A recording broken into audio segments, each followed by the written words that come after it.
Hello, I'm Annabelle LK, and I'm thrilled to meet you on May 11th for an experiential intro workshop on IFS.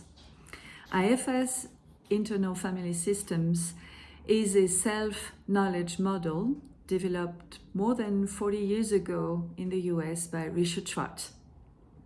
Its core principles are that the nature of the mind is multiple, then that we all have an inner system, and finally that there are no but parts within us.